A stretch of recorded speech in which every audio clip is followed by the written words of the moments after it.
Well, hello and welcome to the Safeguard Estate and Financial Estate Planning webinar. My name is Jeff Sykes. I'm going to be your speaker today. I'm an estate planning consultant with Safeguard Estate. And my goal today is to give you kind of a Reader's Digest version of how the probate system works. And I want to talk about how you can defend yourself against the probate system. So I'm going to talk about wills and trusts.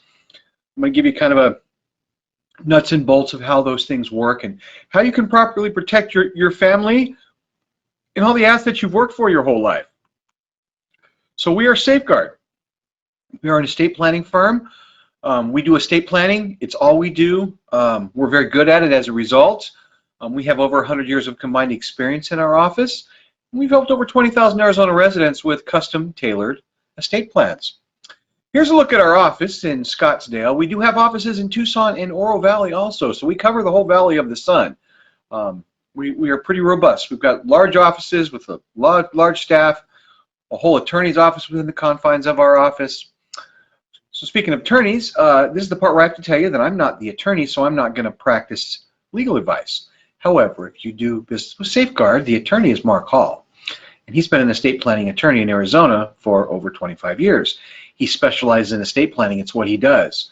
So first bit of advice I could give you is if you're going to use an estate planning attorney to do your estate plan, which I highly recommend, use a specialist. When you do, you get the economy of scale. You end up, in the end, you end up with a better product and you end up with better pricing. So that's Mark. We're very proud of Mark. Mark is a really accomplished attorney. He's got a great track record. But more importantly than that, he's a nice human being. He's a good man. He's a family man, honest, ethical. I think he's a rare breed when it comes to the class of attorneys out there. He's an awesome guy. I've known him for about 10 years. Special guy. So let's talk about all of you. Everybody out here listening to this is sitting in one of three positions. You either have nothing in place, which means you're legally termed as what they call intestate. And so what you need to know about having nothing in place is this. The threshold for probate in Arizona is $75,000. If your estate's worth more than $75,000, then you have a probatable estate. If you have nothing in place, then your family has a future date with the probate system. And of course, we'll talk about how we remedy that. But that's where you sit today. We'll talk about how we fix it. And then some of you have a will in place.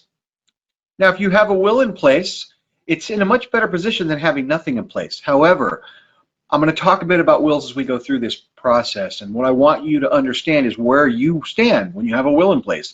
If you've got a will, I want you to know what that really means. And so I'm going to talk about where wills are vulnerable. Please don't misinterpret that as me picking on your choice to do a will. I just want you to understand where you really stand. And then some of you have a trust in place. Now, if you have a trust in place, this is going to be a good situation for you because I'm going to review how trusts work and you'll get a little refresher course. But a trust is the best tool we have at our disposal. It's what they call not probatable. It's not contestable. It's designed to protect your family's privacy, and it's an awesome way to distribute your assets when you pass away. It protects you better than any way that you can protect yourself when it comes to protecting your estate from the probate system. And I'll talk all about it as we go through it. But first, we need to talk about what we're trying to avoid, and that's probate. And you know, when it comes to estate planning, wills haven't changed, trusts haven't changed, but probate has. And so let's talk about probate, what it is, and what's changed. So what is probate? Here it says, probate is the judicial process where a will is proved in a court of law and accepted as a valid public document. That's the last true testament of the deceased. And what that basically means is, where it says probate is the judicial process where a will is proved in a court of law. The thing about a will, one of its fundamental weaknesses is it's not legally binding. It needs to be proved in a court of law before it can be accepted as a valid public document, which means wills go to probate and a judge makes them legally binding, and then they're accepted as a valid public document. And that's what they do with wills. But probate is really about ownership. So imagine you have a married couple and they're each on the deed of their home. Husband and wife, they own their home with right to survivorship. One spouse passes away and the surviving spouse now owns the home. Typically, we don't see problems at that point. But what happens when the second spouse passes? Who owns that home? Well, the answer is nobody. So what you have to understand is probate court is a courtroom where a judge determines who owns an asset that no longer has a living owner on the title. That's what they do. They solve ownership. So when we're talking about estate planning and protecting your estate from the probate system, what we're concerned about primarily is the assets that have your name on a title. Your car, your bank account, your investment accounts, your house, those kind of assets. Okay, so now we know what probate is and what they look at. Let's talk about what's changed about probate. Why are people trying to avoid probate nowadays? Well, I would say the most popular reason people are trying to avoid probate is the cost. Probate has gotten to be exorbitant, what it costs. Look, nobody could tell you what a probate case is going to cost you if you end up going to probate. What we do know is there are two sources of costs. There are court costs and there are attorney fees. And in Arizona, the court costs are going to range from 6 to 22% of your estate. And the attorneys are going to get roughly about the same. So what we did is we created a mock estate here and $500,000 estate.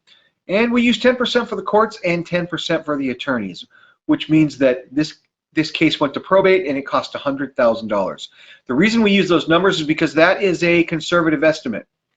It's somewhere in that ballpark. That's what you're looking at if you end up in probate. Could be a little more, could be a little less, but that's kind of where you're at. It's a good figure to think about if you go to probate. And so that's pretty ornery, that cost. I mean, it's gotten to where the process has become the punishment. So we want to avoid that. You know, the next thing that's happened in probate, especially in Arizona, is the time it takes to get through probate. You know, Arizona's become a very popular retirement destination, and there are tons and tons of retired people that have moved here, and eventually they pass away. And this is from the Probate and Mental Health Department, Judicial Branch of Arizona. At any given time, there are more than 20,000 active or pending probate cases in Maricopa County, with more than 500 cases being filed each month. That 20,000 person backlog, what that represents to you and your family is if you go to probate, it's a 1 to 3 year process. That's the average. And I hear 2 years from people a lot, so that's a pretty good number. So it's very time consuming. You know, what it basically amounts to this is probate is kind of like jail for your assets. You pass away, your assets go to jail, and then they get bailed out 2 years later. Kind of a rough thing. Another thing that happens when you go to probate is you're going to lose your privacy. Everything that happens in a probate court is going to create a public record that anybody can access at the county clerk's office. So you're going to have a loss of privacy on the public side. You're also going to have a loss of privacy on the private side. See, when you go to probate, a judge is going to freeze all of your assets. And one of their jobs is to determine how much everything's worth. So they're going to send out a team of auditors into your home, and they're going to go through every drawer and every cabinet. So you're going to have a little bit of an intimate loss of privacy. You know, one of the vulnerabilities for people, if you have a will in place or if you have nothing in place, if you have somebody living in your home and they're not on title, if the estate goes into probate, the judge is going to remove everybody not on title that's in the house because the judge does not want the contents to walk away. So you have to understand that if you have an adult child, maybe somebody on disability, or maybe a significant other that you're not married to, you know, if they're living in your home and the estate goes to probate, they're going to be basically thrown out on the street. So that's a vulnerability. It's one of those things that can be addressed in your estate planning, and we'll talk about that later, but it is a vulnerability for those of you with nothing in place or a will in place. Now, when you go to probate, a judge is going to put somebody in charge of your estate. We've all seen these public notices to all heirs, creditors, contingent creditors, and all persons who may be interested in the will or estate of, you know, this is an invitation. And so what you have to understand about how probate works, when you take ownership of an asset to the grave, you leave that asset unknown. You're creating the standing for anybody to make a claim against that asset and be heard in front of a probate judge. Now, that doesn't mean they're going to win, but when it comes to probate, the process has become the punishment.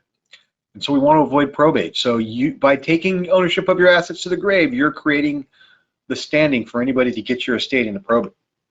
So now I give you a little example of what happens. So let's give you an example of what that looks like. So think of this slide here like the deed of a home or the ownership of a bank account or the title to a car or an investment account. You've got a husband and wife on the title. So once again, Arizona is a community property state. Husband passes away in this case. That leaves the wife as clear title of all of these assets. What happens when the wife passes away? Who owns everything? And the answer is nobody. And that is what a probate judge is going to determine for you. Okay, so now that you got the nuts and bolts of how probate works, let's talk about how we can protect ourselves or how we can deal with the system. And so, let's talk about wills. All right, so wills have two basic fundamental weaknesses, but the biggest one, the biggest glaring one, is that wills are designed to go to probate. A lot of people do not understand that when they create their estate plan. And unfortunately, for whatever reason, the attorneys don't always tell people this. But that's the reality. It's really not a controversial statement. Wills were intended to go to probate. So let's talk about why that is and how that happens. So I'm going to make up a will. I am a husband. I have a wife.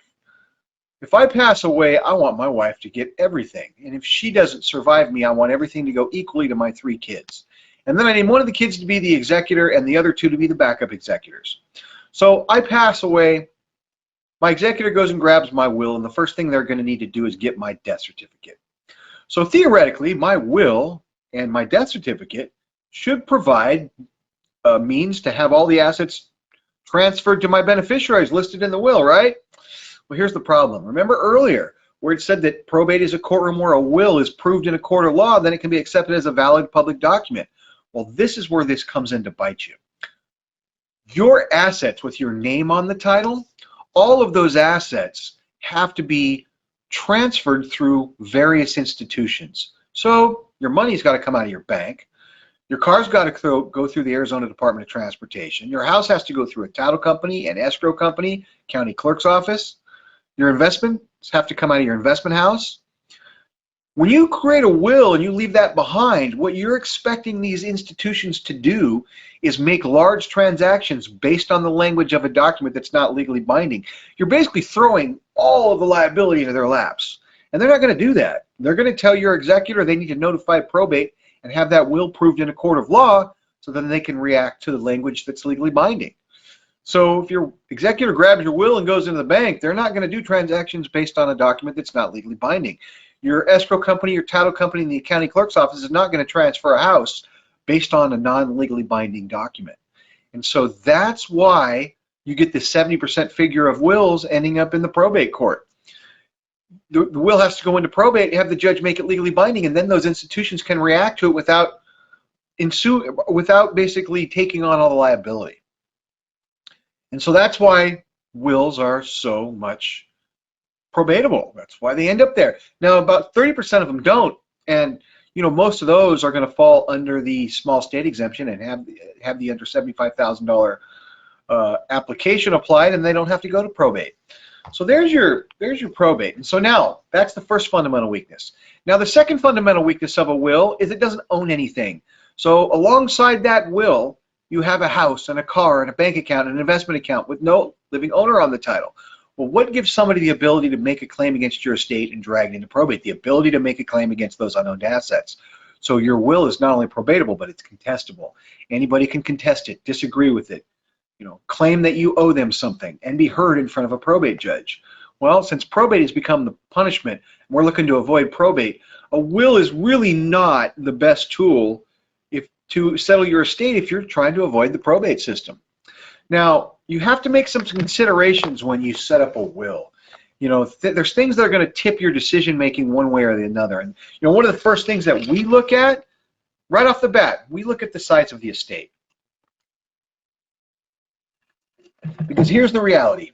All wills are a risk to go into probate.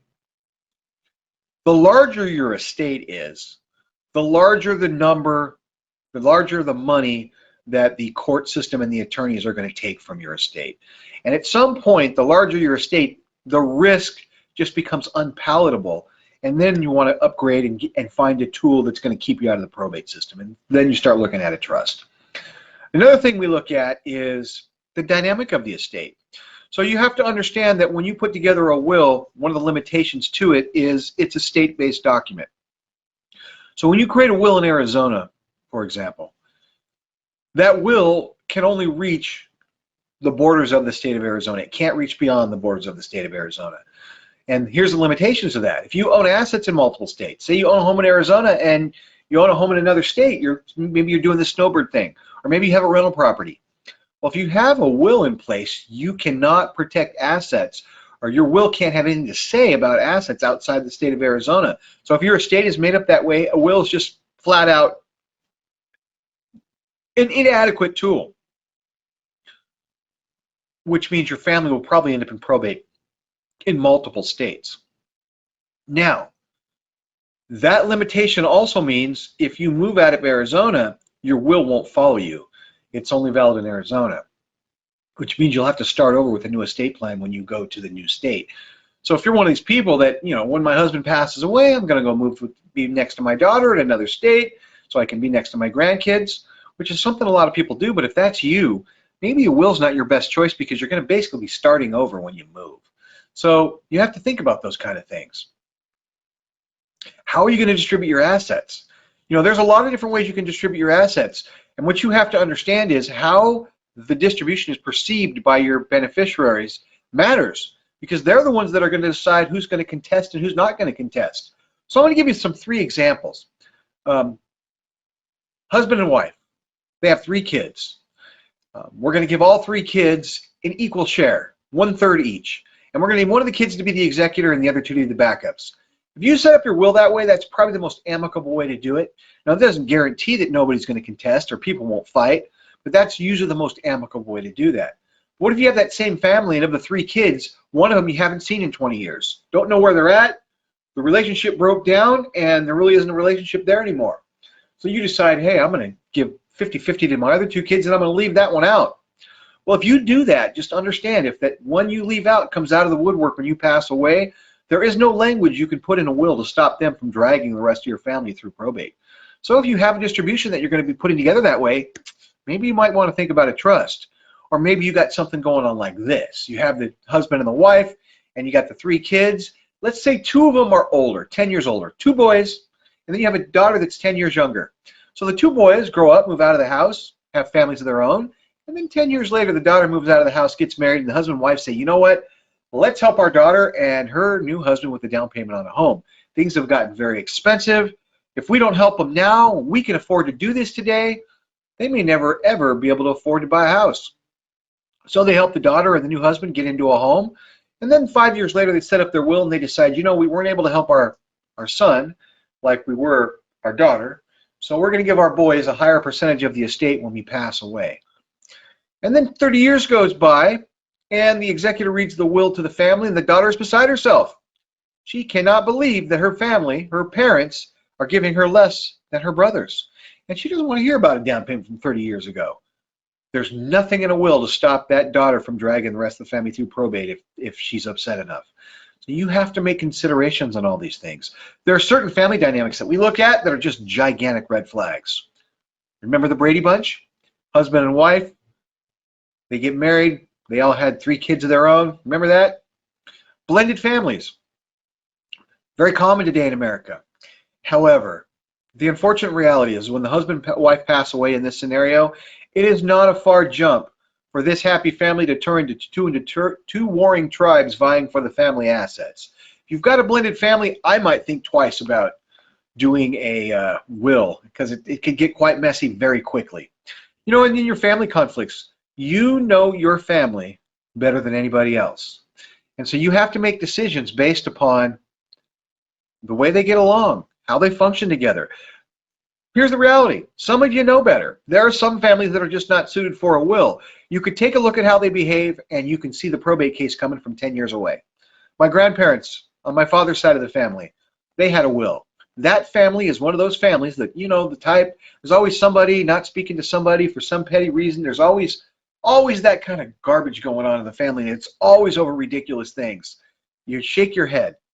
Well, if you have a family that engages them with each other that way, probably don't want to do a will. My grandparents did that, and my father was named as the executor, and that estate went into probate. It was an awful mess, and it was my first little lesson on probate when I was younger. So if that's you, maybe you want to think about a trust. And finally, do you trust everyone? Here you see the happy couple. Well, the reason you're looking at that happy couple is because it's kind of a reminder. One of the unfortunate realities is that a lot of probate cases are rooted in the activities of sons-in-laws and daughters-in-laws. And I'll leave that to your imagination as to how those things occur. So that is my presentation on where the wills are vulnerable and what you have to look out for when you do a will. So now, if you want to really protect your estate from probate, we need to talk about trusts. When you create a trust is made up of 4 different positions. And what we're talking about today is called a revocable living trust. And here's what that implies. A revocable living trust is a living document. When you create the trust, you're named as the trustor. So when you hear the word trustor, I want you to think owner. That's the person who creates, owns, and names the trust. If you're a married couple, you would be named as co-trustors. An individual, you're just the trustor. So when the trustors pass away, and there's no trustors living, the trust goes from being a revocable living trust to an irrevocable trust. And here's what that means. It means that while you're alive, and your trust is a revocable living trust, you can change it. You can add assets to it. You can remove assets from it. You can add people. You can remove people. You can change the language or you can revoke it. It's malleable throughout your life. But when you're no longer here, the trust is irrevocable and cannot be changed. And you want that. You don't want people to come behind you and say, well, a little more for me and a little less for you. It's designed to be executed according to your instructions, and it's not changeable after you're gone. Now, the second position in the trust is called the trustee. When you hear the word trustee, I want you to think manager. So if you create a trust, you're named as the trustor and the trustee. If you're a married couple, you're named as the co-trustor and the co-trustees. So here's how a trust works. When you create a trust, it's an ownership vessel. This big white box that you're looking at on the screen, that's a good kind of illustrative way to think of it. It's like a box. So you create the trust and it's built around you and your family. Then you put the assets into the trust. You're creating a scenario where you own your trust and your trust owns all of your named assets. And here's what that accomplishes. The day before you pass away, your trust is going to own all of your assets. The day after you pass away, your trust is going to own all of your assets. You've taken the loss of ownership that normally occurs when you have nothing in place or a will in place off the table. If there's no unowned assets for a probate to make a decision about, there's no need for probate. You've taken probate off the table. And because there are no assets for anybody to make a claim against and contest your estate is no longer contestable. So now you have a non-probatable and non-contestable estate. And that is what you're trying to accomplish in estate planning these days. What you have to understand is the big picture. And here's the big picture. Whether you set up nothing, a will, or a trust, in the big picture, the cost difference between those 3 is very insignificant. But if you have nothing in place or a will in place, you go to probate, the costs are very significant, hundreds of thousands of dollars in a lot of cases. If you have a trust in place, the settlement costs for your estate are nothing. They're zero. So that's what you're trying to accomplish. Now, the person that you're going to leave behind to be the manager of your trust after you pass away, think of this like the executor of a will. It's kind of a parallel position, but that is called your successor trustee. Your successor trustee is the person who's going to distribute your assets. The minute they take over, your trust is no longer changeable, it's irrevocable, and they have a legally binding responsibility to distribute the assets in your trust. So let's talk about what's different when your successor trustee takes over versus when a executor takes over for a will. When the executor takes over a will, the will's not legally binding, and the executor's walking into these institutions asking them to make claims against, or asking them to make payouts and transactions based on the non-legally binding document, and they're going to tell them to notify probate. Well, the trust is a living document that's legally binding the moment that you sign it. So when the successor trustee walks into the bank to take the money out and distribute it to your family members, the bank's going to look at the trust, see they've got beneficiaries, and write a name check to each beneficiary without any questions, without any delays, without attorneys, and without judges. Very, very simple. And so now, the last position in the trust is called the beneficiary. Now, your wills have beneficiaries and your trust has beneficiaries. But let's talk about the differences. You know, a will doesn't own anything. So when an asset goes from your will goes from your estate via your will to your beneficiaries, Everything happens in lump sum distribution, and there's no alternative because the will doesn't own anything. There's nowhere for an asset to be held on an interim basis. A trust is an ownership vessel. So it's like a box. Your assets are in your trust. The day after you pass away, the assets are still in your trust, and the assets can stay in your trust for an indefinite period of time. You get to determine who gets what, when, and how they get it. You can customize your distribution. And so lump sum distribution works great for a lot of people, but let's look at some scenarios where it doesn't. What if you have somebody in your family that is on disability? If you give them a large lump sum of money, it will severely hamper their ability to keep collecting their disability benefits. So with a trust, you can say, look, you get X amount of dollars every month that stays under the threshold of your benefits, and you get that until your share runs out. So you can use your estate to help a family member without interfering with their benefits.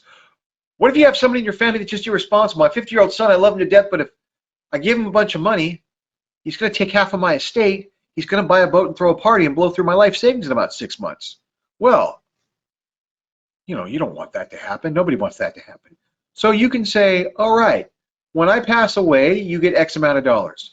And then the rest of your share is going to stay within the trust, and you'll get it when you activate Social Security when you get older. Yet that money will be there for when you retire. You can protect your beneficiaries from themselves. What if you've got somebody living in your house? Maybe it's a significant other. They moved in with you, their companion. Your wife passed away years ago, but you don't want to give them your house, but you certainly wouldn't want them thrown out on the street if you passed away. So you can create what they call a life estate within the body of your trust. When I pass away, I would like my significant other to be able to remain in my home for the rest of their lives. And then when they pass away, I would like my home to be distributed equally amongst my 3 children. That's a life estate. You can set that up for a disabled child. I've got a son who's got autism, and he can't take care of himself properly. He lives in my house. We pay all his bills. We lay awake in bed at night wondering what's going to happen when we're gone. So I can use a trust. I can set up a trust, and I can say when me and my wife pass away, our son is to remain in the home. Here's a fund, hence the word trust fund, with all the money to take care of his expenses. And I'm leaving instructions to for my successor trustee to manage their day-to-day activities and their finances. That's a life estate. Believe it or not, people set these up for their pets all the time. You can designate a caretaker of your choice and set aside your assets to provide for your pets. This happens all the time. We see it every day. So if you're considering this and you think you're weird, you're not. You're normal. Don't be embarrassed. It's a normal thing. We all love our pets. So these are all the things you can do with the trust. It's very, very flexible in how you set it up.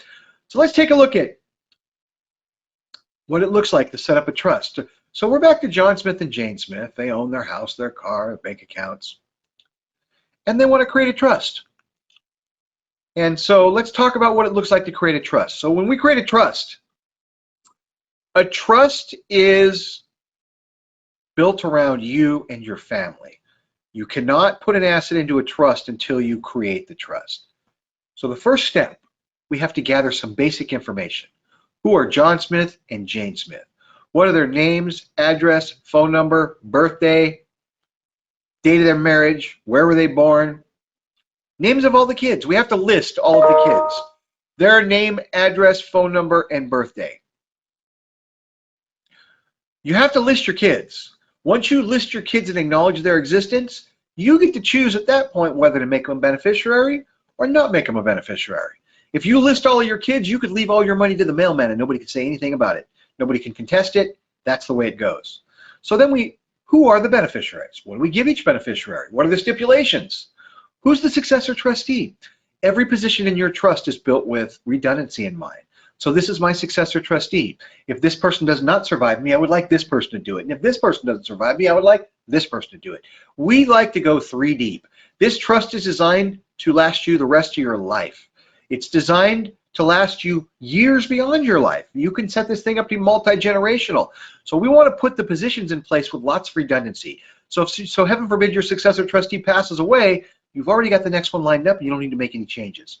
Same thing with your beneficiaries. This is my beneficiary. If they don't survive me, I want their share to go to their spouse or to their kids or maybe back into the trust to distribute to the others. These are all of the things that we gather. And then we put you on the calendar for the attorney. You come meet with our attorney. He goes over this information with you. You ask him some questions. He's going to ask you a bunch of questions. He's going to gather what he needs to create your trust. And then he's going to set you a delivery appointment. And you're going to come back into our office a couple of weeks later. We're going to go through your trust completely. And we're going to have you sign it. It's going to be witnessed and notarized. That will bring your trust into existence. Your trust will be what they call Universal Trust Code compliant, which means it will be valid in all 50 states. The benefit of that, if you create a trust in Arizona and you have assets in multiple states, you can put all those assets into your trust. It will protect your family from probate everywhere in the country. If you create a trust in Arizona and you move to any other state in the country, your trust will be valid anywhere you go. You do not have to change it. Same thing for those of you that have a trust in place where you move from another state to Arizona. A trust is federally regulated document. It's good in all 50 states.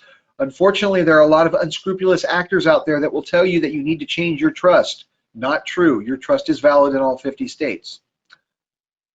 Okay, so now you have a trust in place. You've signed it. It's been witnessed and notarized. The next step, very important step. This is one of the most important parts for a successful trust estate. We have to put the assets into the trust. Making sure that the assets that belong in the trust actually make it into the trust is an important aspect of a trust estate. We are going to help you with that. One of the reasons you do this process with an outfit like ours is for the simple fact that we don't just hand you a trust and tell you to have a nice life. We are going to support this thing from start to finish, which means we are going to walk you through the whole process of funding the assets in your trust. We're going to help make sure everything gets bundled up tightly, and if anything happens to you, your estate can be settled quickly and easily with no issues whatsoever. Our job as estate planners is to make things simple for you and your family. So, you've got this trust. We're going to go through the funding process. First asset we typically fund into a trust is the family home. The way that you put an asset into a trust is, you see how this trust has a title, the Smith Family Living Trust?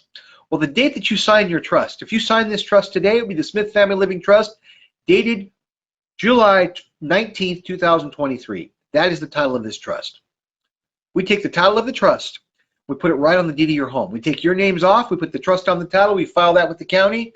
Now you own your trust and your trust owns your home. When you put the trust on the title of the home, it's going to cover the home and everything inside the home. It'll cover the front yard, the backyard, all the tools in the garage, all your tangible personal property will be covered. It creates what they call residual estate, which means it covers all of those assets within the confines of your home.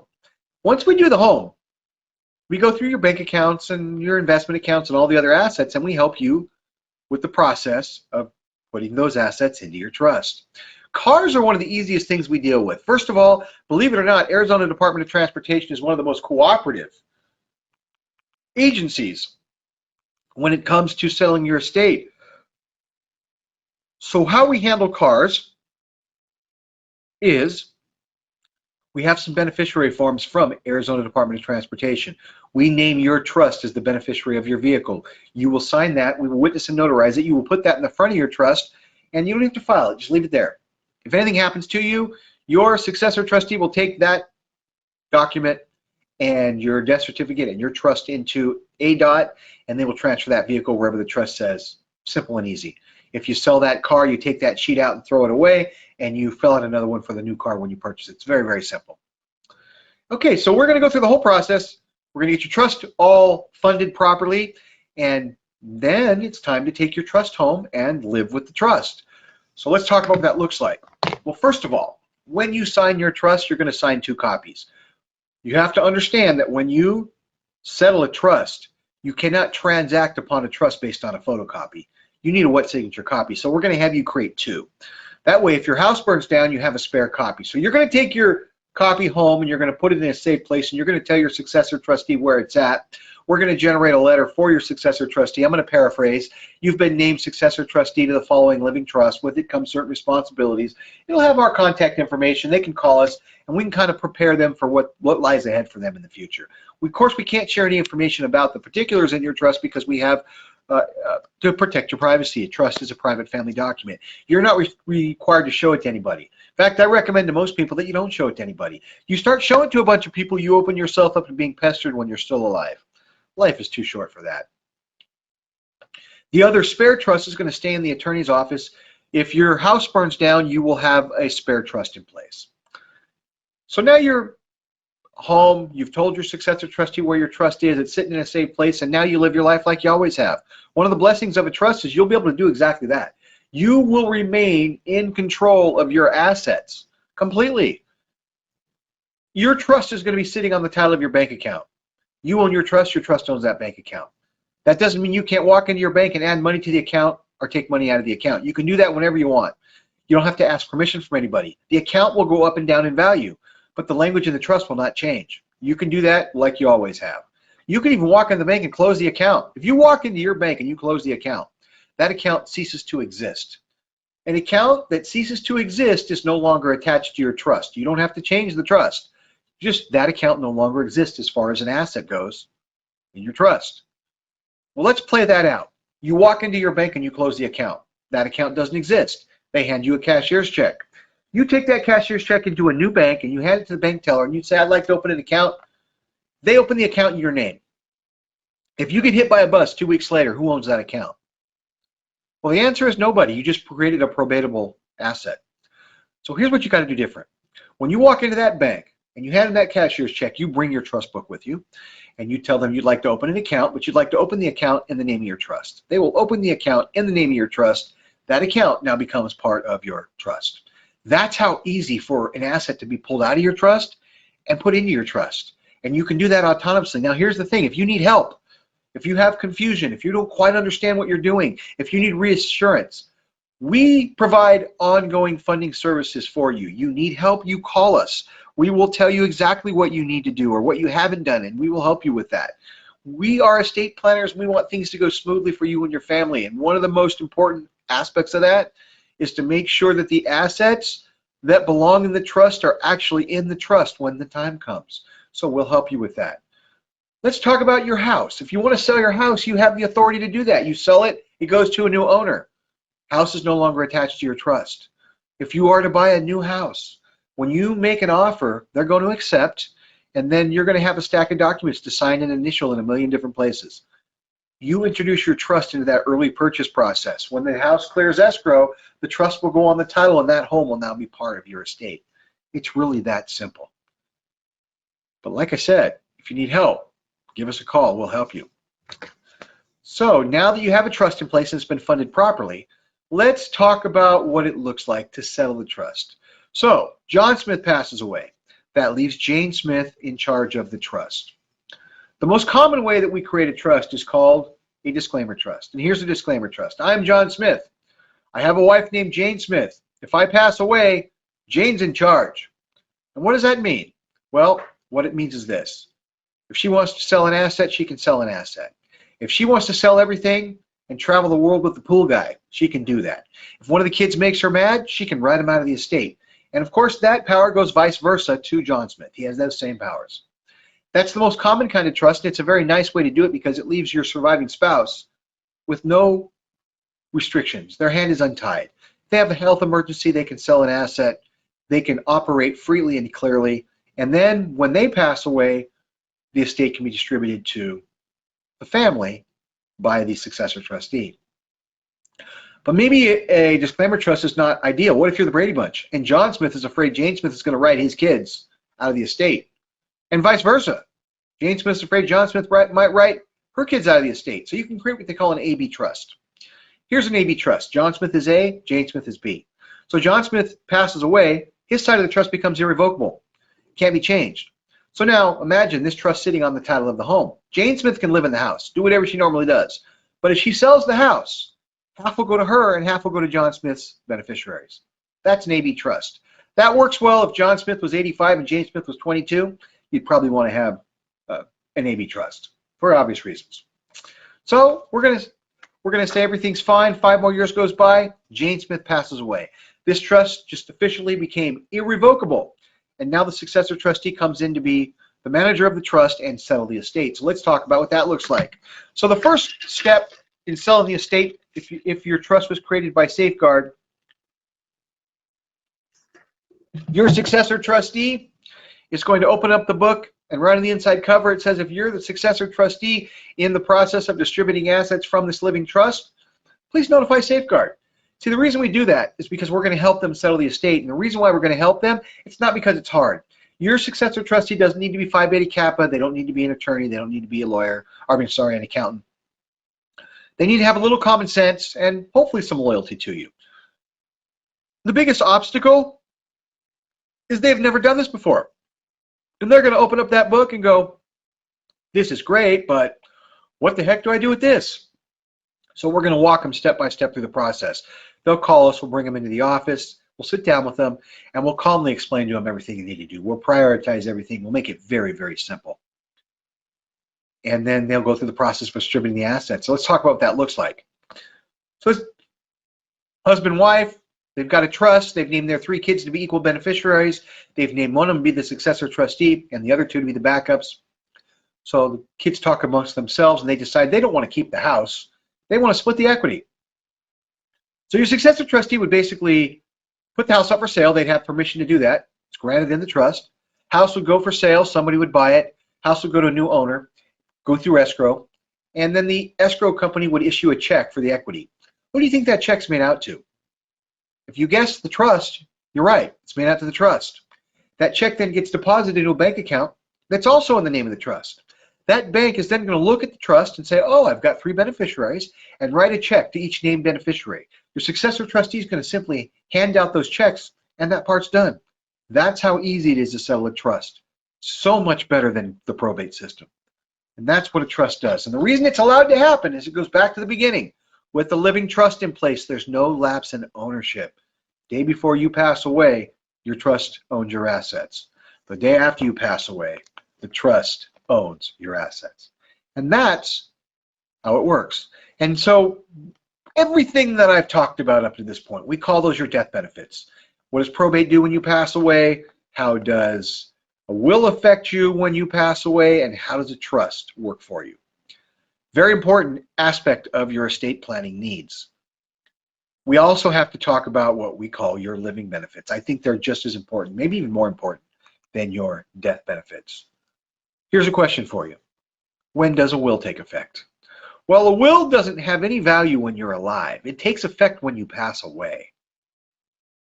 Here's the importance of that. You get in a car accident, you have a bad brain injury, you don't know what planet you're on, but you're still alive. A will has nothing to say because you're still living. It's not a document that deals with life, only death. When does a trust take effect? Well, a trust is a revocable living trust that is a legally binding document in effect the minute you sign it. Well, the difference is it does have effect when you're alive. You can do things with that matter. You know, I've got early onset dementia. I know it's a progressive disease. It might get worse. And if it does, it probably will. And I have to end up in a memory care facility. I've done my research. I want to be cared for by these doctors in this facility. You can do that. You can put that in your trust. If I'm going to have hospice care, I don't want to die in a hospital. I want my hospice care, if it's at all possible, to occur in my home. I don't want to die in a hospital. You can do those things. But you have to be able to deal with the reality that we all can't predictively get really old, crawl into bed, and pass peacefully in our sleep. Medical issues happen to us. It's a reality. We have strokes. We have mental incompetence and Alzheimer's and dementia. We have heart attacks and car accidents. We all don't have a peaceful death. And so what I need to do is explain to you how the system works and what you need to do to defend yourself against it. And so I'm going to talk about the 4 living benefits that you need to have in place to protect yourself. I'm going to start by talking about the first 3. So what I want you to do is I want you to imagine a round table with 3 chairs around it. And chair number 1, that is your power of attorney for medical decisions. Here's what that does. You have a husband and a wife. Wife drives the husband to the hospital because he's scheduled to have surgery. He goes into surgery. Doctors are performing the surgery and something goes wrong. And there's a couple different directions the doctors can go to solve the problem, but there are ramifications for those choices. The doctors cannot ask the patient because he's under anesthesia on the operating table. So the husband had named his wife to be his medical power of attorney, which means now the doctors can come to her and ask her for a decision and advice, and the wife can legally give and make that decision. So the husband and wife are going to name each other to be each other's medical power of attorney. Each one of them will have backups in place. If one spouse passes away, the surviving spouse has the next person to step into that seat. Because what you want to have happen is have somebody always sitting in that seat ready to operate if it's necessary. You always want to have somebody in place there. So that's your medical power of attorney. Now your second living benefit, your second chair, is your financial power of attorney. So imagine you have a husband and wife on the title of a home. They each own the home. If one person were to pass away, the other one would own it, and vice versa. No problem. But what if one spouse had a massive stroke? Let's say the wife has a massive stroke. She's non-communicative, and the doctors have declared her to be incapacitated. Well, now the husband has a problem. Because see, both people are alive, and only one person can legally sign their name at that point. The husband in this case would have to hire an attorney and go to court to get clear title through a living probate process, because that house has two people on the title. In order for anything to be done with that house, it requires both signatures, and only one signature is now available. So in order to keep the estate out of court while you're living, you have to have a financial power of attorney. And what the financial power of attorney says is this: I'm a husband, I have a wife. If I become incapacitated, I'm giving my wife the power of my signature in her pen. And my wife is going to give me the power of her signature in my pen. So you're giving each other the power to sign each other's name in the event of incapacity. So now, if anything like that happens, the surviving spouse in that case can keep the continuity and the ownership of the assets without having to deal with the court system and the cost and the aggravation. That's seat number 2. Now, seat number 3 is called your conservator. Now, conservatorship is implied in every trust, and when you set up a trust as a husband and wife, you will be named each other's conservator. And so the best way I can describe this conservatorship is this. Imagine power of attorney medical, power of attorney financial combined together, but to a higher degree. Here's an example. I did a trust for a woman about 6 months ago. She is married to a man with dementia, and she was caring for him like a good wife for a number of years. But dementia is a progressive thing, and it got worse, and it got to the point where there was days he didn't recognize her, and he was getting violent with her. He was sneaking out of the house in the middle of the night, being brought home by the police, not knowing where he was. His care was reaching beyond the scope of her means of caring for him. He really needed to go into a memory care facility. Well, we don't just have the power to willy-nilly throw each other into facilities, because imagine if we did, what these people that hate each other would do to each other. Well, she had to go to court and petition a judge to be the conservator for her husband. Of course, the judge gave her that right. But when the judge appoints her to be the conservator, you are a fiduciary of the court, which means everything that happens under court supervision. She has to report to them every month. They monitor every single dollar that she spends. It's expensive. The court charges them a lot of money to do this monitoring. It's a very oppressive situation. When you set up a trust, husband and wife are named as each other's conservator. You're giving each other the ability to handle each other's affairs and the ability to sidestep the court system in the event that these unfortunate things happen. You're keeping your family out of the court system while you're still alive. And here's where you have to make a consideration on your successor trustee. When you set up a trust, you're going to name a successor trustee, and 95% of you are going to have your successor trustee distribute the assets in your trust. You have to understand, if one of you passes away, your successor trustee is slated to slide into the conservatorship role in the event that it's necessary. So your successor trustee could be making all of these decisions. And let's talk about these decisions: where you're cared for, how you're cared for, what it costs, what assets are sold to pay for it. These could be some of the biggest decisions in your life. Here's how it works. When you're alive and well and of sound mind, you have the ability to put the people that you know and trust into a position to make all of your decisions outside of the court system, within the confines of your family or the circle of people that you trust. Here's the other side of that. If you leave those seats open, then a judge is going to fill them for you with an attorney from the court. And now you're going to have a stranger that doesn't know you or care about making these enormous decisions. And you're basically a ward of the court. That is not acceptable to me. I wouldn't want anybody to end up in that situation. You know, this person, what kind of a steward of your money are these bureaucrats going to be? Probably not very good. And what kind of steward of you are these bureaucrats going to be? What kind of care are you going to get? And then your family has to sit on the sideline, and only if they hire attorneys and go to court and sue the court to get that power back from the court can they get involved in these decision-making powers. And that's no fun either. So when you set up a trust, you're going to have all of these positions filled with the people that you know and trust. So you've got to understand, in the case of incapacity, if you don't have a plan, you have the state's plan, and you're going to let them make your decisions. Now, the fourth living benefit. Do you ever remember going to the hospital and having them ask you the question, do you have a living will? And you probably, most of you have, because they always ask that question. And that question is largely predicated on what happened in the late 90s in the Terri Schiavo case. You see, a living will is a document that deals specifically with life support. I'm going to paraphrase. If two doctors of the same specialty determine that my death is imminent and I'm not going to return to a normal quality of life, and my primary care physician agrees, I want to be removed from life support, I want to be kept comfortable, and I want to be allowed to pass naturally. This is a medical directive you give to the doctors in the event you become a victim of life support and a vegetative state. Terri Schiavo was 27 years old in the late 90s, living in Florida with her husband. She has a massive heart attack. You know, 27-year-olds don't have heart attacks. And on the other side of that, 27-year-olds don't have a state plan. So, of course, she had nothing in place. First responders pick her up. They take her to the hospital. They end up hooking her up to life support. She's in a vegetative state.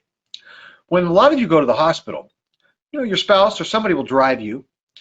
You'll go to the front desk. They'll hand you a clipboard. You'll fill out all this paperwork. Within that paperwork, you have the ability to give somebody in your family the permission to make medical decisions if something goes wrong in your surgery, say. Terri Schiavo had no opportunity to fill out paperwork. She was unconscious when they dragged her into the hospital. It was too late. So now you think, well, the husband's here. Should be making these decisions. This is where people have to understand that when we talk about these living benefits, why they're so important. Your judges aren't going to appoint your family because they don't know your family's conflicts of interest. They're going to appoint quote-unquote neutral figures into these positions. That's why your family ends up having to go to court. And that's what happened here. The judge appointed a court appointed a conservator for Terri Schiavo, and husband had to go to court. And he went to court for 8 years. Now, after 8 years, the judge appointed him to be the conservator. And he decided to have the feeding tube removed. But mom didn't agree. Terri Schiavo's mom thought there's still a chance. So she immediately went to court, had an injunction filed. They put the feeding tube back in, and she laid there for another 7 years. You know, it wasn't the husband's decision. It wasn't. It was the court's decision, and he had to sue to get that decision. And because there was no plan in place, everything with no plan in place is up for interpretation. It's all contestable, and the mom contested it. Can you imagine what it costs to be hooked up to life support for a week, a month, a year, 5 years, 15 years? The hospital basically will absorb the value of your estate through the attrition of being hooked up to those machines. The reason you have a living will, and the reason the doctors always ask if you have a living will, they don't want any part of a Terri Schiavo scenario to happen in their hospitals. And so you're giving the doctors basically the permission to unplug you if the right circumstances arise. And that does two things. It prevents the extended stay on life support, which means the hospital is not going to absorb the whole value of your estate just through the attrition of being hooked up to those machines. And you're removing that decision-making process from your family. Nobody has to go home, put their head on a pillow, and go, my God, I had to unplug mom or dad today. You're taking the guilt of that decision away from your family. You're making a decision according to your wishes, and it's executed according to your instructions. And so that's what your estate plan needs to protect you against, whatever happens. This is off the Judicial Branch of Arizona. Sorry. This is off the Judicial Branch of Arizona, Probate and Mental Health Department webpage. Judges and commissioners assigned to the probate and mental health department oversee over 9,000 active guardianship cases, over 500 remaining conservatorship assets, and over 3,000 active orders of treatment. That's one county in Arizona, 9,000 people on a continuous basis. People pass away, people right behind them replace it. That is a lot of people for one county in Arizona. And the point of this is this happens to people. I believe one of the best parts of having a trust in place is if you have a trust in place, you're never going to be one of these 9,000 people. And I think this is a better benefit than keeping your family out of probate. Think about it. If family goes to probate, it's awful, it's expensive, it's nasty. You're not going to be here to deal with it. But we want to avoid that, of course. But becoming a ward of the court is just, your dignity is at stake. So this protects your dignity. And so we're talking about your living benefits. You have your power of attorney for healthcare and financial. You have a conservatorship in place. Final piece of the puzzle, you have your authorization of physicians or your living will. Now, whatever comes your way, your estate is protected. You, your family, and everything you've worked your whole life for is protected. Doesn't it make sense to protect your family from the state like this, now that you know? And so we're at the point now where you're wondering, what's all this going to cost? Well, don't panic. This is from Kiplinger's magazine, and this talks about kind of the average cost. And here it says you can usually get a will. When they say will here, what they're talking about is the will that's in the body of the trust. It's called a pour-over will. Now, the pour-over will has language in it that will help your successor trustee in the event that you leave something out of your trust. It'll help your successor trustee have an asset pour over and back into the trust. However, it's an insurance policy. Think of it as emergency use only. It's a complication. It's a good thing because if you do leave something out, it will greatly help your successor trustee, but we don't want to depend on it. That's why I went through that whole funding session. So that's what they're talking about there. You can usually get a will, a basic trust, and a durable power of attorney for financial matters and for healthcare for about $2,500 to $3,000. And I would say based on the hundreds of trusts that I've reviewed, that's a pretty good average. Attorneys of all shapes and sizes create trusts.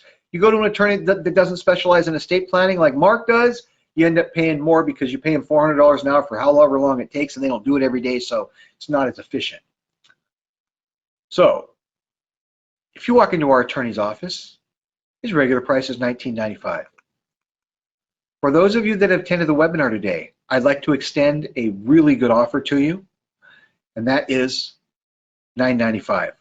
That is an excellent price for what we do and the level we do it and the level of attorney you're going to have. Create your trust and be your attorney of record. And so I'm going to tell you how we do it, but before I do, first of all, I'm going to tell you this right now. If you're interested, we can get this started. It's very simple, and we do not even want any money from you today. No hard obligation.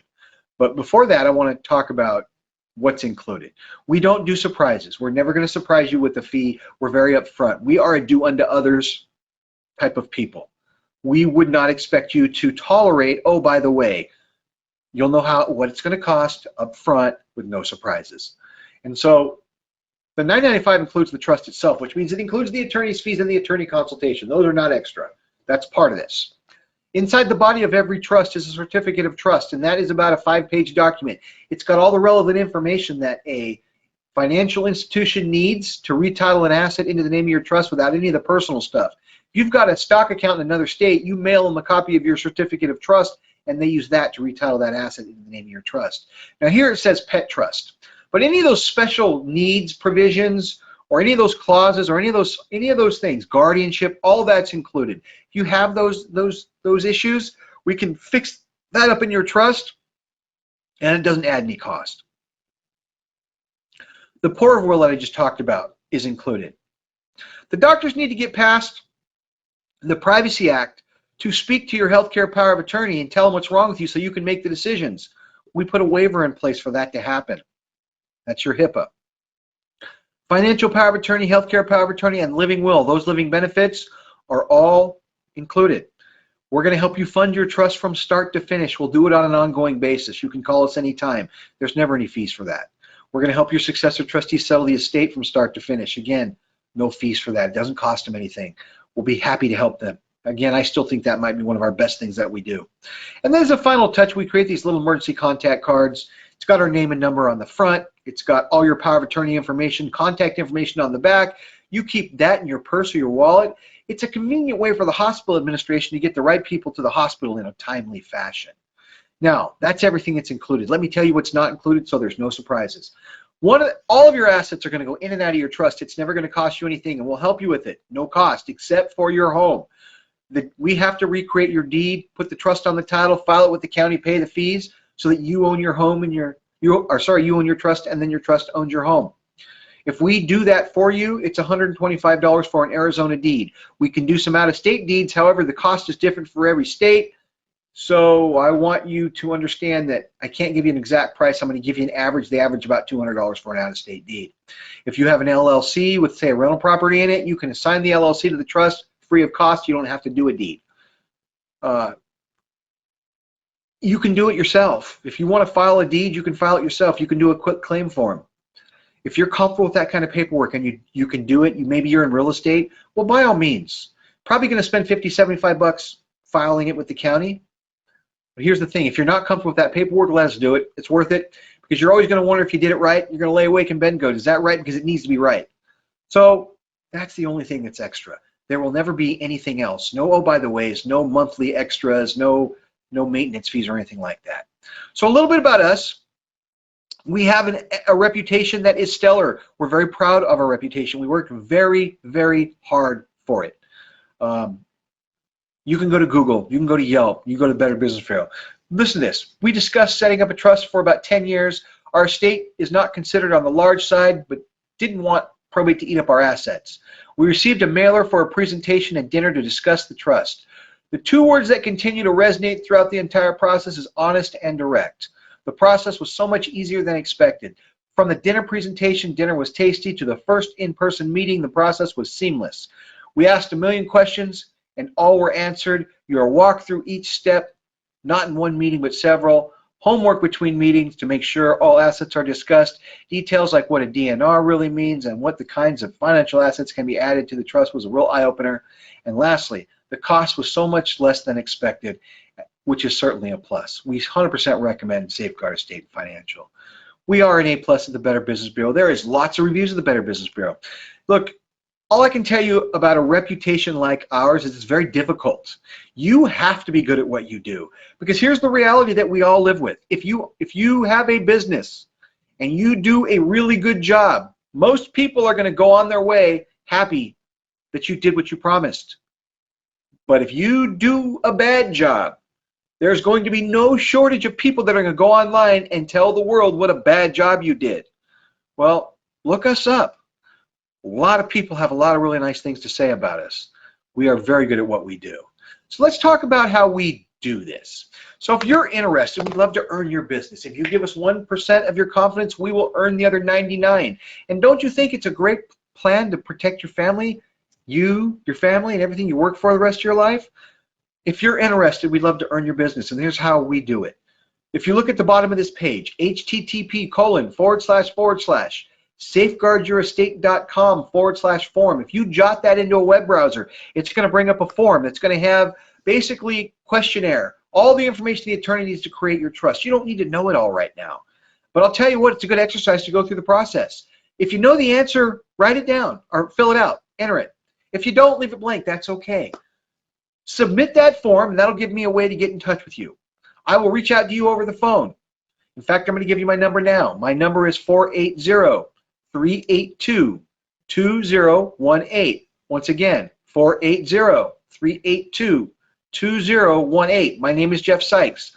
That's the number I'll be calling you on. Submit that form, and I'll reach out to you. I will answer all your questions, and I will put you on our attorney's calendar. We will then send you out an email with a detailed explanation of everything the attorney is going to need. You'll have my phone number, personal number. You can call me at any time. I'll walk you through the process. If I have to come out to your home and help walk you through it, I will. You'll then come meet with the attorney. He will gather all that information from you. Remember, it's all your family information. It's pretty basic stuff. He'll get what he needs to create your trust. He will set you a delivery appointment. They will hand you a checklist of things to bring to the next meeting. Everything happens to you, and everything's out in front of you. There is no surprises. There's no mad scrambles. That list is going to be basically the financial stuff, because we're going to help you in the next meeting fund your trust. So you'll bring all that with you to the next meeting. We'll sit down with you. We'll present your trust to you. We will explain it to you thoroughly. You will then sign it. It'll be witnessed and notarized. And then we will go through the funding process. And then you will pay the balance of $565. If we did your deed, you'll pay for the deed at that time. If you meet with the attorney and you decide you don't like the attorney or you don't want to do this, no hard feelings. You won't owe us anything. So anyway, I want to thank you for coming. I hope this information was helpful to you, but we'd love to earn your business. http://safeguardyourestate.com/foreign. I'll leave this up for about the next 15 minutes. I want to thank you all for coming, and I hope to hear from all of you. Have a great rest of the day.